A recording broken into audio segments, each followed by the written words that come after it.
አማራ ካልጸዳ ብሔር ብሔረሰቦች በሰላም መኖር አይችሉም። በአርሲ ውስጥ የሚታረደው አልበቃ ብሎት አፋርም ሶማሌም ወላይታም ከምባታም እረዷቸው ነው የሚለው። ይሄ ሰውዬ ዝም ብሎ ድንገት ያመጣው ሳይሆን ከዛ ከሂትለር ከናዚ ሆስፒታል ውስጥ ከተማሩትና ኦነግን ከወለዱት ከዛ የተወለደ መንፈስ ነው፣ አስተሳሰብ ነው።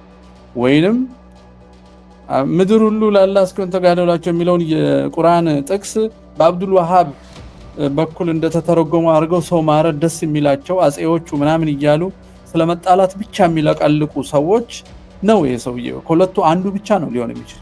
ጤናማ ሰው እንደዚህ ያወራል። ጤናማ ሰው አማራ ካልጸዳ ሰላም አታገኙም፣ ቫይረስ ናቸው አለ። ቅድም ያልኩትን በእንስሳ በበሽታ የመፈረጁን ፈርጀው ስለጨረሱ ይሄ እንግዲህ የዋህ ስለሆነ ወጥቶ ተናገረ። እነዚህ በተግባር የፈረጁትን እየፈጁ ነው። አርሲ፣ ወለጋ፣ ሐረርጌ ሁሉም ጋር ሐረርጌ ሰሞኑን ጀምረዋል። እዚህ ማምለጫ የለም። የምትተፋው መርዝ ለራሲ ዋጠው። ኦሮሚያ ወለጋ አማራ ነው ምናምን የምትለው እሱ ላክስቲ ነገር ሄድና ላክስቲ ኦሮሞ ገና እስከ መተማ ይመጣላል። መተማ የሚባለው ሞቱማ የተባለ መሬት እንደሆነ ታውቃለህ? የኦሮሞ መሬት እንደሆነ ታውቃለህ? ደደብ ጎጃምና ጎንደር የኦሮሞ እንደሆነ ታውቃለህ? ገና የመጣበት ተራራ ላይ ትመለሳለህ። የተራራ የድንጋይ ልጅ በዘር ተፈርጆ የሚጠፋውን ኦርቶዶክሱንና አማራውን ግፉን እኛ አማራ ባንሆን እንኳን በዚህ ማህበረሰብ በዚህ ምን ላይ ግፍ እየተሰራ ነው። ግፉን የሰሩት ደግሞ በዘር ህገ መንግስት ጽፈው የመጡት የባንዳና የተረፈናዚ የጽንፈኛ ዋሃብያ ልጆች በአንድነት ተባብረው ነው ብለን እውነቱን መናገር መጀመር አለን። ዘር እንዳናረገው ልጆቻችን ተሳስተው ራሳቸውን በዘር እንዳይመድቡና መጠፋፋት እንዳይቀጥል የውጭ ጠላቶቻችን ያሳፈርናቸው በእኛ መለያየት እኛን እንዳያጠፉን ልጆቻችንን ማስተማር አለብን። አምስተኛ የኢትዮጵያ መንግስት መደበኛ የመከላከያ አባላት፣ ታጣቂዎች፣ የኢኮኖሚና የፖለቲካ መዋቅር ላይ የሚሰሩ ሰዎች እነዚህ ሁለት ድርጅቶች የፈጠሩት ብልጽግና የሚባል ህወሓት የሚባል ኦነግ የሚባል ያለ ዘር ማሰብ የማይችል ስለ ሰው ማሰብ የማይችል መንደር እንጂ ሀገር ማሰብ የማይችሉ ቡድኖች የተሰበሰቡበት የኢትዮጵያ ጠላቶች መልእክተኞች መሆናቸውን አውቃችሁ ለነዚህ ሶስት አካላት ለኦነግ፣ ለብልጽግና፣ ለህወሓት ለነዚህ ሶስት አካላት የምታገለግሉ ሰዎች የዘር ማጥፋት ፕሮጀክት ውስጥ መሆናችሁን አውቃችሁ ራሳችሁን እንድታወጡ በንግድም በምንም ከነዚህ አካል ጋር የምትተባበሩ ሰዎች በዘር ማጥፋት ፕሮጀክት ውስጥ እየተሳተፋችሁ መሆናችሁን አውቃችሁ ራሳችሁን እንድታወጡ የሚል መልእክት ደጋግመን ማስተላለፍ አለብን። ለምን ዘርህ ይጠፋል የተባለው አካል አልጠፋም ብሎ በህልውና ትግል ያሸነፈ ጊዜ ወደ በቀል ቢገባ ችግር ውስጥ ገባል። በየቀኑ የምናየው ይሄ ሰውዬ የሚለውን እንስማ። ሰራተኛው ነው ተጠግተው ሴቶቹ በሽርሙጥና ወንዶቹ በግብርና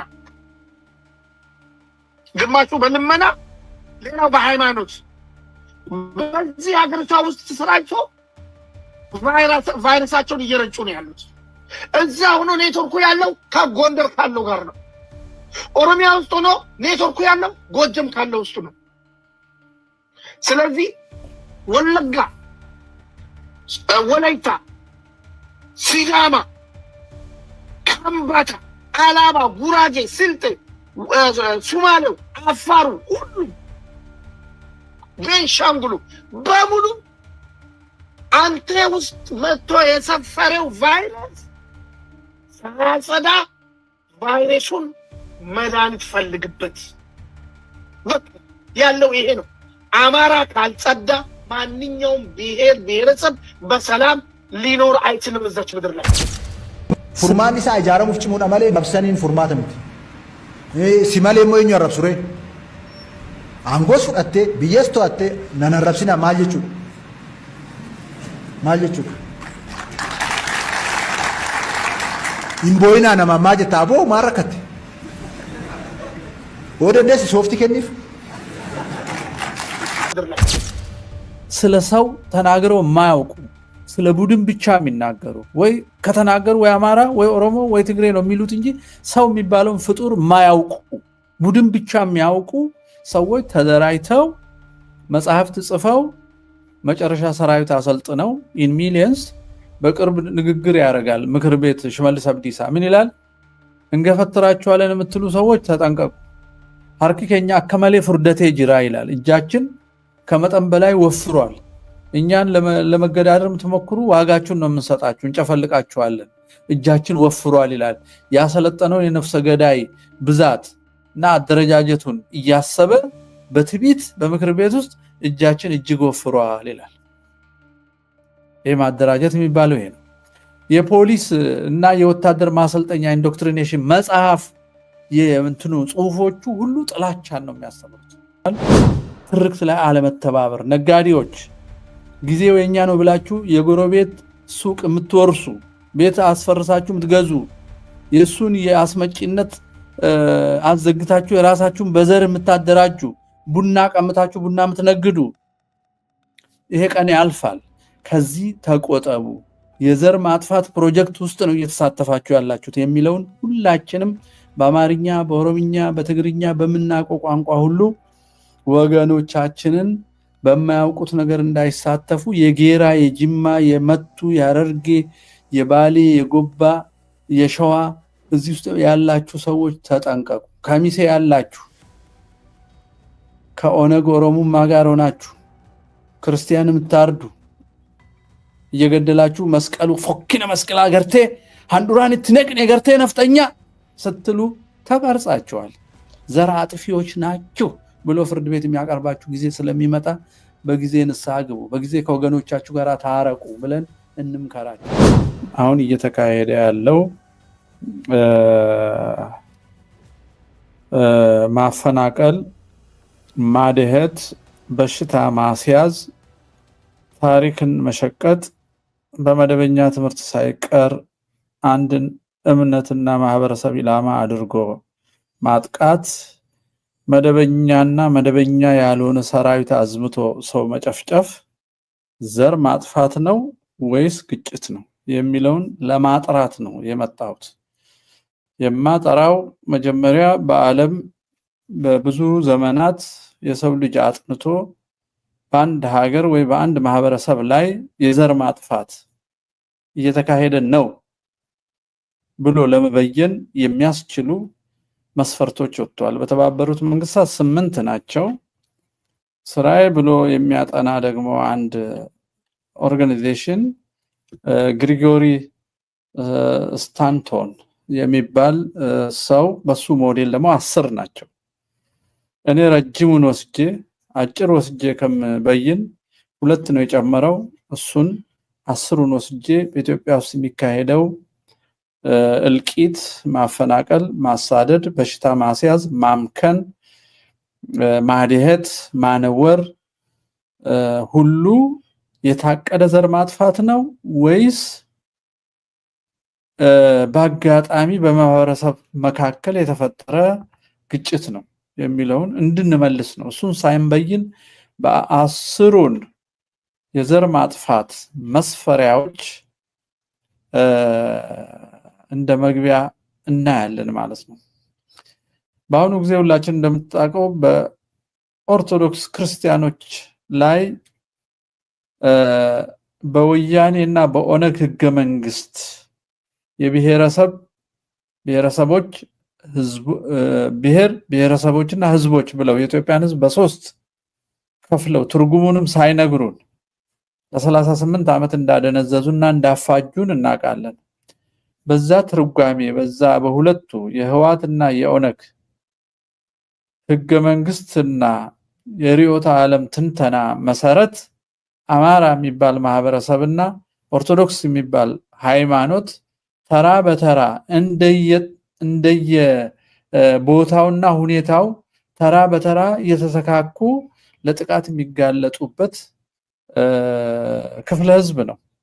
በሃይማኖት የሚጠቃሉ። እንደገና እነዚህ የዘር ፖለቲከኞች አማራ ላሉትም እነሱ በተረጎሙት ማለት ነው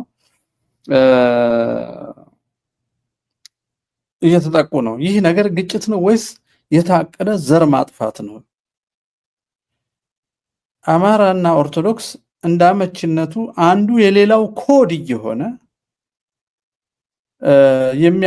የሚጠቁ ክፍለ ህዝቦች ወይ አማራ ኦርቶዶክስ ተብለው የሚጠቁ ክፍለ ህዝቦች ስርዓታዊ በሆነ በሪዮት በተደነገገ በተበየነ መዋቅራዊ በሆነ ግልጽ በሆነ መዋቅር ወይንም ስውር በሆነ ህቡ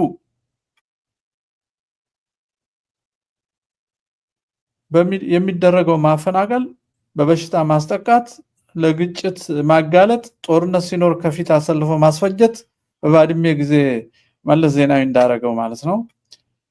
የባህር ዳር ወጣቶችን ቦምብ ላይ ነድቶ ጀግኖች ብሎ አሸንፈው ሲመለሱ ደግሞ ቅጥረኛ ብሎ ሞራሉን ለመንካት እንደሞከረው ጦርነቶች ውስጥ መማገድ፣ ማምከን፣ በቤተሰብ ምጣኔ እየተባለ ማምከን በመላው ኢትዮጵያ በቤተሰብ ምጣኔ ላይ የሚሰሩ ድርጅቶች ተቆጥረው አማካኝ ቢወጣላቸው 80% ያሉት ኦርቶዶክስ አካባቢ ነው የሚያመክኑት።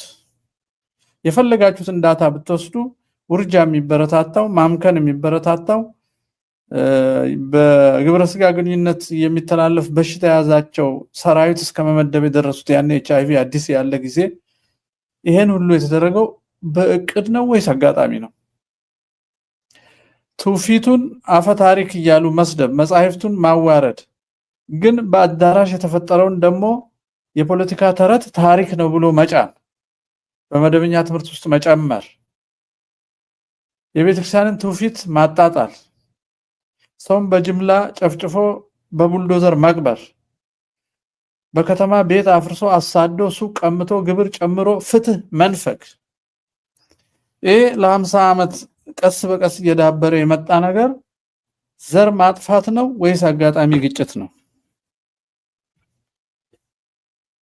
ሌላው መጠየቅ ያለበት እነዚህ ጉዳዮች ሲፈጠሩ የሀገር ውስጥ ጋዜጦችና የውጭ ሀገር ጋዜጦች የሀገር ውስጥ መብት ተሟጋቾችና የውጭ ሀገር የመብት ተሟጋቾች ከተደረገው 0.05% ያነሰ ዘገባ መዘገባቸው ይህ ነገር በሚስጥር በስርዓት ሀገር ውስጥና ውጭ ያሉ አካላት በእኛ እልቂት የተስማሙበት ያለ ያስመስለዋል። ይሄን እንድንጠረጥር የሚያደርገን ፋሽስት ጣሊያን የመርዝ ጭስ ፋብሪካ ሶማሊያ አቋቁሞ የቀዳ ኢትዮጵያኖች ላይ ሲነሰንስ በዘመኑ የኢትዮጵያ ንጉስ ኃይለ ሥላሴ አብረው ወደ መሰረቱት የዓለም ሊግ ኦፍ ኔሽንስ የመንግስታት ሊግ በህጉ መሰረት አባል ሀገራት አይጠቃቁም አያጠቁም የሚለውን አይታችሁ ህዝቤን በመርዝ ጨርሶብኛል ባሉ ጊዜ የሊጉ አባላት ለቀዳማዊ ኃይለ ሥላሴ የመለሱት ደግ አረገህ ይጨርስህ የሚመስል አይ የጦር መሳሪያ እቀባ በጣሊያንም በኢትዮጵያም ላይ አድርገናል አሉ። ኢትዮጵያ ጦር መሳሪያ አታመርትም። ኢትዮጵያ ማረሻ፣ መጥረቢያ፣ አካፋ ይሄን ቀጥቅጠው ቀጥቃጮቹ የሚያመርቱኝ መግደያ አያመርቱም ኢትዮጵያኖች። የመርዝ ጭስ ለኛ ብቻ ፋብሪካ ተቋቁሞ ሶማሊያ በጣሊያን ስር የነበረችው ሶማሊያ ላይ ያኔ የኛም በመርዝ መጥፋት የተስማሙት አሁንም ጥቁር ጣሊያን በመሰሉ በህዋትና በኦነግ ልጆች ሰው ሲያልቅ ዝም ማለታቸው ምናልባት እኛም ማናቀው ውስጥ ለውስጥ ኦርቶዶክሳዊውና አማራን ለመጨረስ የተስማሙት ነገር አለ ወይ የሚያስብል ጥርጣሬ ያጭራል። መዋቅራዊ የዘር ማጥፋት ሂደቱ ታቅዶ በህገ መንግስት ተጽፎ በፖሊሲ ተቀርጾ በመዋቅር ተደግፎ በትጥቅ ተደራጅቶ በትምህርትና በአርቲስቶች በዘፋኞች ተቀንቅኖ ከዛ ኢኮኖሚያዊ ጤናን የመሰለ በስነ ልቦናና በአካል የመግደል ሂደቱ ግጭት ሊባል ይችላል ወይ? ሶስተኛ መጠየቅ ያለብን ከዚያድ ባሬ ወረራ ጋራ ተባብሮ ከሐረርጌ ጀምሮ ሲፈጀን የነበረው ጽንፈኛ አሁን ከህዋትና ከኦነጋ ሆኖ ከበደኖ ጀምሮ እስከ አርሲ አሁን የሚያርደን ጽንፈኛ ይሄን ሁሉ አመት የማረድ መብት የተሰጠው ታቅዶ ነው አጋጣሚ ነው? ይሄ መጠየቅ አለበት። ታቅዶ ነው አጋጣሚ ነው? ከዋቆ ጉቱ ጀምሮ ክርስቲያን ህፃናትን ሳይቀር ገደል መክተትና የሰሞኑ በአርሲ ህፃን መጨፍጨፍ ተመሳሳይነቱና 40 ዓመት መዝለቁ የታቀደ ነው ወይስ አጋጣሚ ነው? በጊምቢ ሆስፒታል ውስጥ የተፈለፈለው ሂትለር ሲሸነፍ የሂትለርን ወታደሮች የጀርመን ክርስትና የሚባል ዘረኝነትን የሚፈቅድ ዘር መፍጀትን የሚፈቅድ ክርስትና የሚባል ነገር ያስተምሩ የነበሩት የዘር ወንጌል አስተማሪዎች ወለጋ ሆስፒታል ከፍተው ያሳደጓቸው ልጆች ኦነግ የሚባል አራጅ ፈጥረው 50 ዓመት ብሎ ሰው በፍጅት መኖሩ አጋጣሚ ነው? የአጋጣሚ ግጭት ነው ወይስ የታቀደ ዘር ማጥፋት ነው? እና ኢኔስሞስ ነሲብን ወስዶ አስተምሮ መጽሐፍ ቅዱስ እንዲተረጉሙ አድርጎ ፕሮቴስታንትን መትከል ኦርቶዶክስን ዲስፕሌስ ማድረግ ነው ወይስ ለወንጌል መጨነቅ ነው?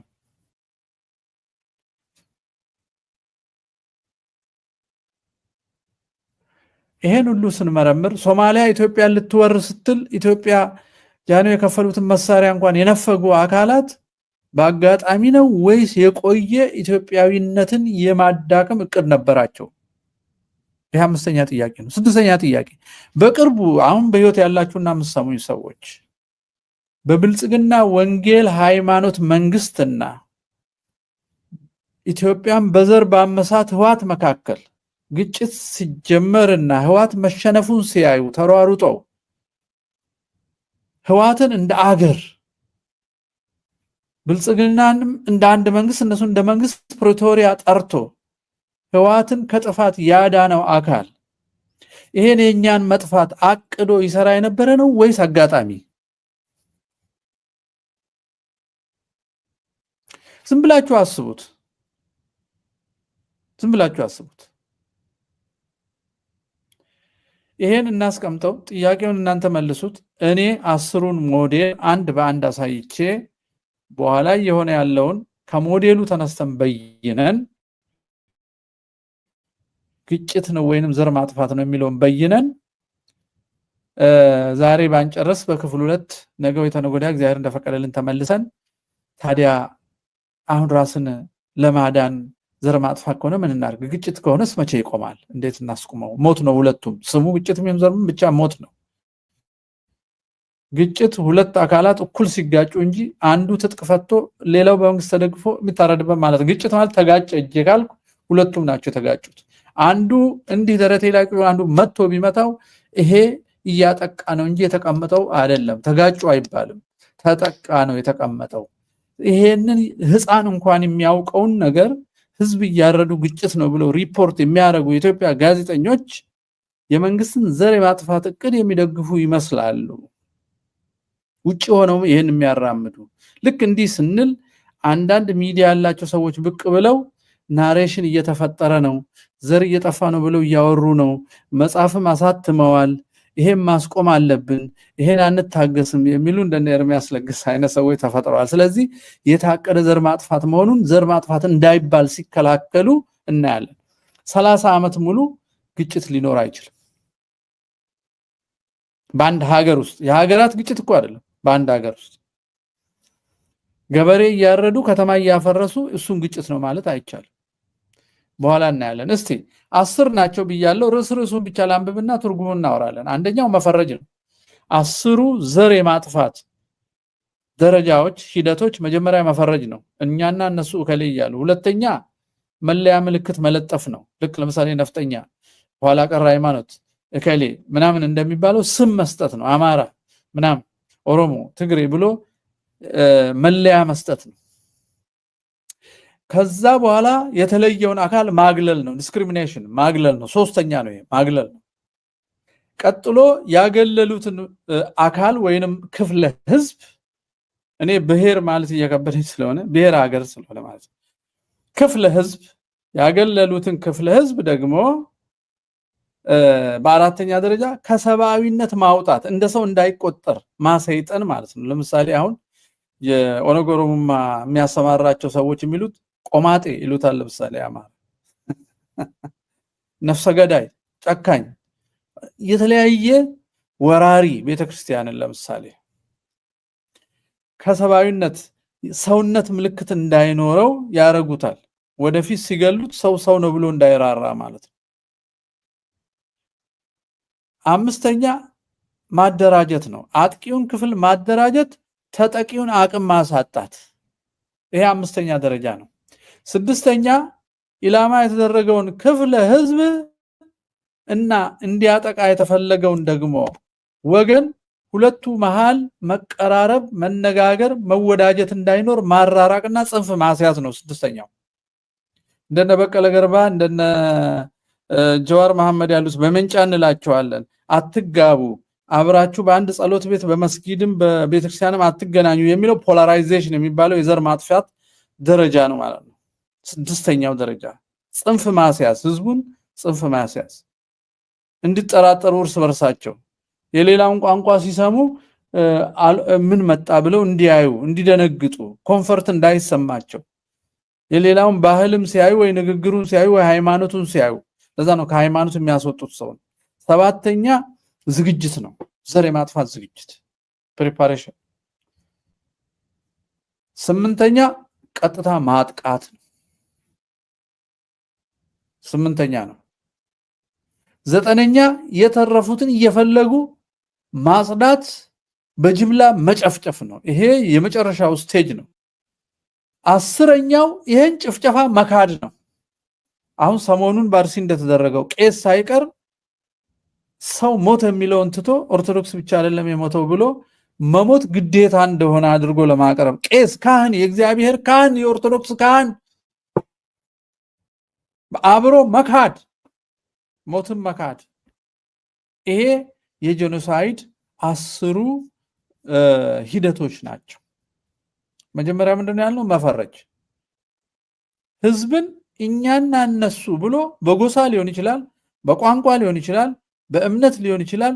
ብቻ ሰውን ለመክፈል የሚመች ነገር ፈጥሮ ወይንም የሐሰት ትርክት ሊሆን ይችላል፣ ጨቋኝ ተጨቋኝ፣ ገፊ ተገፊ ሊሆን ይችላል። ብቻ መፈረጅ ነው።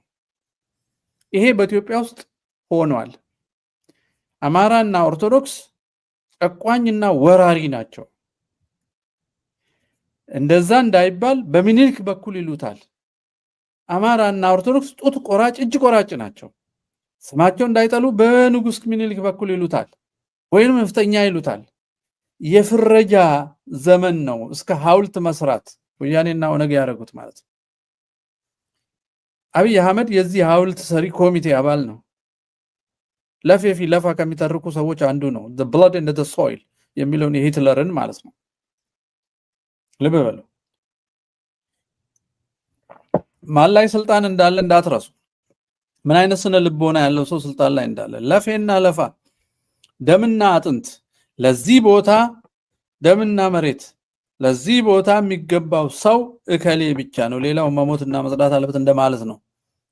ሂትለር blood and the soil ብሎ ሰውን ከፈጀ በኋላ ወደ ፖላንድ ወደ ሌላው ሀገር ሲሻገር ሶይል ለቮልክ ኮንከሪንግ ቴሪቶሪ ለህዝቡ ለዛ ለአሪያ ያለሆነ ህዝብ ሌላ መሬት መጨመር ማለት ነው። ልክ አሁን ኦነጎቹ ሌላውን እያጸዱ የወሎ ማለት እንደጀመሩት ቀይ ባህር ማለት እንደጀመሩት ኤግዛክትሊ የሂትለር ካራክተር ነው። በኢትዮጵያ ስም ያደርጉታል ግን ሰው ለማታለል ሰው እንዲዘምትላቸው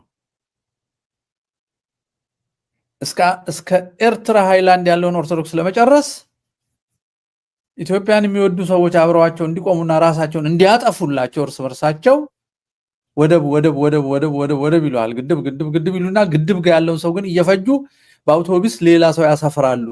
ማን እየሰፈረ ነው? ማን ነው አሳ ማጥመድ እየተማረ ያለው? ማን ነው ጀልባና ቢዝነስ እንዲሰራ ካሁኑ ውሃው ዙሪያ እንዲሰፍር የተደረገው?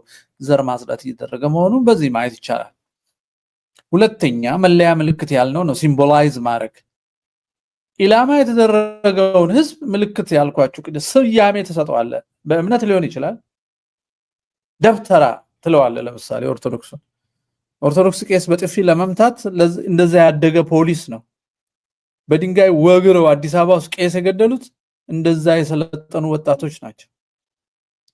ጎሃ ጽዮን ካህን እንደዛ በጥፊ ሲደበድብ የነበረው ፖሊስ እንደዚህ በኦሮሚያ ክልል ያደገ ነው።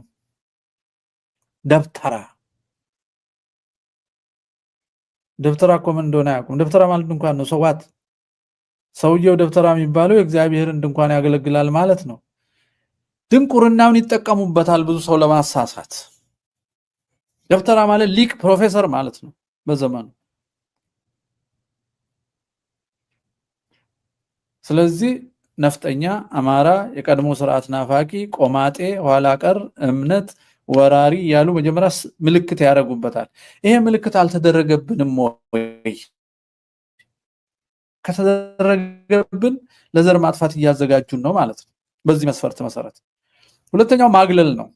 ማግለል ህገ መንግስቱ መግቢያ ላይ ራሱ የተዛባ ታሪካዊ ግንኙነትን የነበረውን የተዛባ ታሪካዊ ግንኙነት ብሎ ይጀምራል። ማን አዛባ ሲሉት ነፍጠኛና ኦርቶዶክስ ነው። ህገ መንግስቱ ራሱ ወያኔ ሲጽፈው ለጄኖሳይድ አዘጋጅቶት ነው የጻፈው። ሰው የአንድን ህዝብ መሰረት በህገ መንግስት ደረጃ አጠልሽቶና ጠልቶ ከጀመረ የዛን ሰው እሴትና ያን እሴት ተሸክሞ አለቅ ያለውን ሰው ሁሉ ለማጥፋት ዝግጁ መሆኑን ነው የሚያሳየው። ልዩ ልዩ ድንጋጌዎችን ብታይ ቤኒሻንጉል ምን ሄደው የሚጽፉትን አውቀው ኦርቶዶክስና ሌላውን ለማጥፋት ሲፈልጉ ይህ ክልል የበርታና የቤኒሻንጉል ነው፣ ሌላው ግን ለጊዜው መኖር ይችላል አይነት ህገ መንግስት ይጽፋሉ። ህገ መንግስቱን ልዩ ልዩ ድንጋጌዎች፣ ደንቦችን በመጠቀም ሌላውን ከስልጣን ማግለል። ይሄን በምርጫ 97 ከወሎ ወደ ቤኒሻንጉል የሰፈሩ በጣም ብዛት ያላቸው ሰዎች እንደራሴ እንዲሆናቸው ሰው መርጠው ለውድድር ሲያቀርቡ መለስ ዜናዊ አይቻልም አማሮች ናቸው የነሱ ኮታ ያለው ዘው አማራ ክልል ነው፣ አማራ ሆኖ ከሌላ ቦታ ከሚኖርበት ራሱን መወከልም መወዳደርም አይችልም ብሎ አግልሏል። ከስልጣን አገለለ ማለት ነው። መብት ነፈገ፣ ሰውነት ነፈገ፣ ባለርስነት ነፈገ፣ ባለሀገርነት ነፈገ፣ ጥቅምን ተሳትፎን ሁሉ ነፈገ። ብልጽግና የዛ እድገት ውጤት ነው። ይሄ ማግለል ሶስተኛው ነው። ይሄ ተፈጽሟል በኢትዮጵያ ውስጥ እየተፈጸመም ነው። በሱሉልታ፣ በቡራዩ፣ በአዲስ አበባ አሁን ሸገር የተባለውን እና ሸመልስ አብዲሳ ሲያፈርሱ መስጊድ፣ ቤተክርስቲያን እና የሰው ቤት ሲያፈርሱ በጆሮ እየነገሯቸው እናንተ በኋላ ተገለልን እንዳይሉ ነው፣ ለእናንተ ቦታ እንሰጣለን መልሰን እንሰራለን፣ እንንትናን ልናባረር ነው የምናፈርሰው ብለው ያንሸኳሸኳቸው ልቦና ያሏቸው ህሊና ያላቸው ሰዎች መረጃ አውጥተዋል። ቤት እንኳን የሚያፈርሱት ለይተው ነው፣ ሲከሱም ለይተው ነው። ቡና ንግድ ከመቱ ጀምሮ ጅማን ወለጋን ይዞ ቡና ንግድ ኦርቶዶክስ እና አማራ የሆነ ሰው ቡና እንዳይነግድ እርሻውን ቀስ በቀስ እስኪነጥቁ ድረስ ለቅሞ መስጠት እንጂ መነገድ እንዳይችል የንግድ ሰንሰለት የሚባል ነገር ተፈጥሮ በዘርና በሃይማኖት እንዲፈጠር ጅማ ስሙን ላጠፋ ነው ወደ ሊሙስ ወደ አጋሮ ወደዚህ አጋሮ ሳንደርስ ጌራ አንድ ሰው ተገደለ ተብሎ 4700 ክርስቲያን ከመሬቱ ከቤቱ እንዲነቀል የተደረገው የዛሬ 3 ወር ነው። ማግለልና ምልክት ከተደረገብህ በኋላ ዘር ይጠፋል፣ ንብረት ይወድማል፣ ሀብት አይኖርህም፣ ታሪክ አይኖርህም፣ ሃይማኖት አይኖርህም። ምልክት ተደርጎብናልኛ። አራተኛው ከሰባዊነት ማውጣት ነው። ሰባዊ ክብርን የሚያሳንስ ዲሂማናይዜሽን ነው። ክፍለ ህዝቡን ያን የተፈረጀውን ከእንስሳትና ከነፍሳት ጋራ ወይንም ከበሽታ ጋራ አገናኝቶ ስም ማውጣት። ቆማጣ፣ በረሮ፣ አውሬ፣ ኋላ ቀር፣ ቆሞ ቀር እነዚህ ሰዎቹ ሰው መሆናቸውን ሰው እንዳያስብ መግደል ሲጀምር በረሮ ነው የሚገለው ልክ ሁቱ እንዳደረጉት መግደል ሲጀምር ቆማጣ ነው የሚገለው መግደል ሲጀምር የሆነ እንስሳ አውሬ ብሎታል ስለዚህ ሰውነት አይሰማው እንዲጨክን እነዛን የተጠሉ ሰዎች ስማቸውን ታሪካቸውን ለሀገር ያደረጉት አስተዋጽኦ ሁሉ አስረስቶ ጥፋት ብሎ ፈጥሮ ሰውን ሁሉ ማሳመን ይሄ ተደርጎብናል በህዋትና በኦነግ በብልጽግና አሁን ብልጽግና በሚመራው ሰውዬ ብዙ ቪዲዮዎች አሉ እነሱን የሰማ ሰው እነሱን ያዳመጠ ሰው ለምሳሌ ምን እንደሚል እናዳምጥ በጣም ዘግናኝና በጣም ነውር ነው ከዚህ በፊትም ሌላ ቪዲዮ ሰርቷል ይሄ ሰውዬ እቅዳችን ነው እናንተ ሞኞች እናጠፋቸዋለን ነው የሚለው ይሄ ሰውዬ ከራሱ አመንጭቶ አይደለም እሱን በወገንነት የያዙ ሰዎችን ከነሱ ጋር ቆሞ እኛና እነሱ ስለተባሉ ሰዎች ነው የሚያወራው እንስማው ይዘገንናል እኔ እንጃ መፈቀዱን በዚህ ሚዲያ አላቅም ግን ኦሬዲ ሚዲያ ላይ ስላለ እንግዲህ ቢፈቀድ ይመስለኛል ብዬ ላቀርበው እንግዲህ እንዳላዘጋው የነን ሚዲያ